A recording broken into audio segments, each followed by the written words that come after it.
දක්ෂයින් අතිදක්ෂයින් කරන 3-4-5 ශ්‍රේණි සඳහා ඉලක්කය ශිෂ්‍යත්ව පාඨමාලාව ආකර්ශනීය ඉගෙනුම් රටාව සමගින් මෙහෙයවීම දිනේෂා ටීචර් රජේ පාසල් ආචාර්ය විද්‍යාපීඨ පුහුණු දුවේ පුතේ ඔයගොල්ලෝ දන්නවා ශිෂ්‍යත්ව විභාගයට දෙමළ ගැටලු කීපයකට අපිට පිළිතුරු ලියන්න සිද්ධ වෙනවා. ඉතින් අද අපිට ඉගෙන ගන්න තියෙන දෙමළ සංවාද මොනවද කියලා බලමු.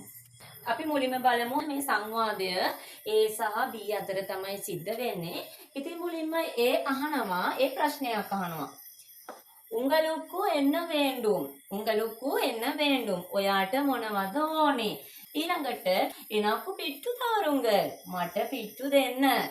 එනකු පිට්ටු තාරුංගල් මට පිට්ටු දෙන්න.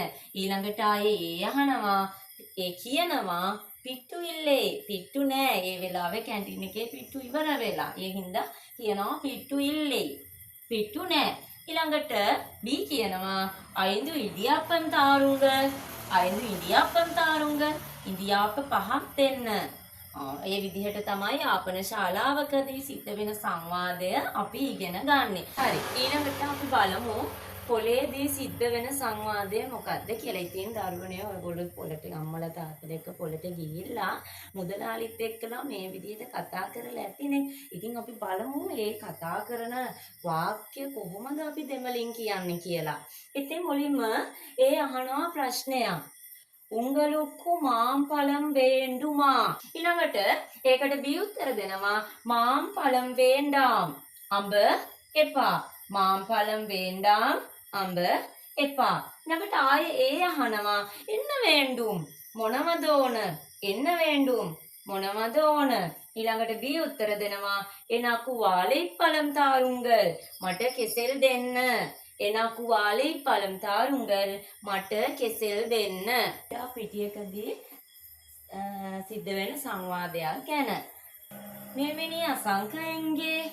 නිල්මිනි අසංක කොහෙද කියලා ඒ අහනවා. ඊළඟට B උත්තර දෙනවා අසංක අංගේ. අසංක අංගේ. අසංක අතන. අසංක එහෙ. ඊළඟට ඒ අහනවා ඒ කියනවා අසංක ඉංගේ වාරුංගල්. අසංක මෙහෙන්න. ඊළඟට B කියනවා කමල් පන්දුවෙන්ගේ. කමල් පන්දුවෙන්ගේ. කමල් බෝලය කොහෙද? ඊළඟට C උත්තර දෙනවා පන්දු ඉංගේ. කියන්නේ කමල්. කමල් උත්තර දෙනවා පන්දු ඉංගේ. බෝලය මෙහෙ. ඊළඟට කියනවා පන්දෙයි තාරුංගල්. පන්දෙයි තාරුංගල්. බෝලය දෙන්න. வாருங்கள் நாங்கள் விளையாடுவோம். வாருங்கள் நாங்கள் விளையாடுவோம். එන්න අපි සෙල්ලම් කරමු කියලා ඔන්න ඔය විදිහට ක්‍රීඩා පිටියේදී සංවාදයක් සිද්ධ වෙනවා. ඊළඟට අපි බලමු. හරි. දැන් අපි ඉගෙන ගනිමු නිවසේදී ඇතිවෙන සංවාදයක් ගැන. ඉතින් අම්මයි ලහිරුයි අතරේ තමයි මේ සංවාදය සිද්ධ වෙන්නේ. මේ දෙමළ වාක්‍ය ටික ඉගෙන ගත්තට පස්සේ අපි හැමෝටම පුළුවන් ළමයි මේ දෙමළ වාක්‍ය ටික භාවිතා කරන්න.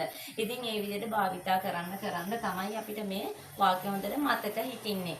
ඉතින් දැන් මේක ඉගෙන ගත්තට පස්සේ අපිට පුළුවන් අම්මත් එක්කලා දෙමළින් කතා කරන්න. අම්මා අහන දෙයට දෙමළින් උත්තර දෙන්න. මේ වගේ උත්තර දෙන්න මේ සරල වාක්‍ය භාවිතා කරන්න පුළුවන්. ඉතින් අපි බලමු. අම්මා කියනවා ලහිරු උල්ලේ වාරුංගල්. ලහිරු ඇතුළට එන්න. ලහිරු උල්ලේ වාරුංගල්. ලහිරු ඇතුළට එන්න. ඊළඟට ලහිරු උත්තර දෙනවා එන්න අම්මා. මොකද අම්මා? අපිටත් පුළුවන් අම්මගෙන් අහන්න එන්න අම්මා. ඇයි අම්මා? ඊළඟට අම්මා උත්තර දෙනවා තංගෙයි එංගේ. තංගෙයි එංගේ. නංගි කොහෙද? ලහිරු උත්තර දෙනවා තංගෙයි වෙලියේ. නංගි එළියේ. තංගෙයි වෙලියේ. නංගි එළියේ. ඊළඟට අම්මා කියනවා வாருங்கள் பிள்ளைகள் தேநீர் குடியுங்கள். வாருங்கள் பிள்ளைகள் தேநீர் குடியுங்கள். என்ன ළමයි තේ බොන්න. வாருங்கள் பிள்ளைகள் என்ன ළමයි. வாருங்கள் என்ன பிள்ளைகள் ළමයි. தேநீர் තේ குடியுங்கள் බොන්න. අපිට මේ සරල වාක්‍ය ටික මතක තියාගන්න ගොඩක් ලේසි. මොකද වචන ටික හරියට මතක තියාගන්නවා නම් අපිට පුළුවන් මේ සරල වාක්‍ය ටික ගොඩනගා ගන්න. උල්ලේ ඇතුළට. වාරුංගල් එන්න. එන්න. ඇයි? අම්මා. අම්මා. තංගේ නංගි. එංගේ කොහෙද? තංගේ නංගි වෙලියේ එළියේ. ඉතින් මේ වචන ටික හොඳට මතක තියාගන්නතොත් අපිට පුළුවන් මේ සරල වාක්‍ය ටික ගොඩනගා ගන්න. මන්ද ඇතිවෙන සංවාදයක් ඒ කියනවා ආසිරියර් එංගේ ඉරුකිරාර් ගුරුවරයා කොහෙද ඉන්නේ? ආසිරියර් එංගේ ඉරුකිරාර් ගුරුවරයා කොහෙද ඉන්නේ?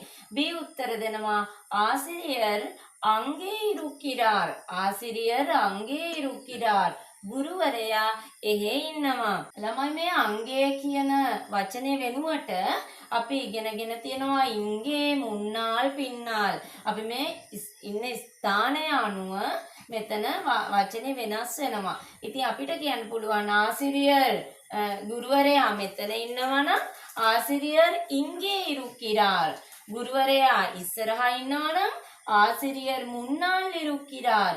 ගුරුවරයා පිටුපසින් ඉන්නවා නම් ආසිරියර් පින්නාල් ඉරුකිරාර්. අන්න ඒ විදිහට මේ අදාළ පුද්ගලයා ඉන්න ස්ථානය අනුව මෙතන වචනේ වෙනස් කරන්න අපිට පුළුවන්.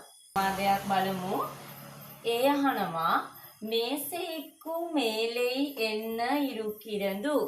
මේසෙයික්කු මේලෙයි එන්න ඉරුකිරදු. මේසය උඩ මොනවද තියෙන්නේ? පුත්තහම් ඉරුකිරදු. පොත තිබෙනවා. පුත්තහම් ඉරුකිරදු. පොත තිබෙනවා.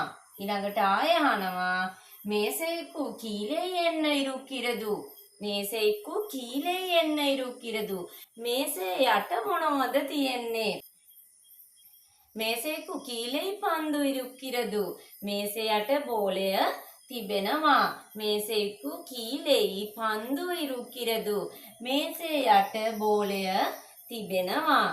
දැන් අපි බලමු නායි එංගේ ඉරුකිරදු. නායි එංගේ ඉරුකිරදු. බල්ලා කොහෙද ඉන්නේ? නායි වෙලියේ ඉරුකිරදු.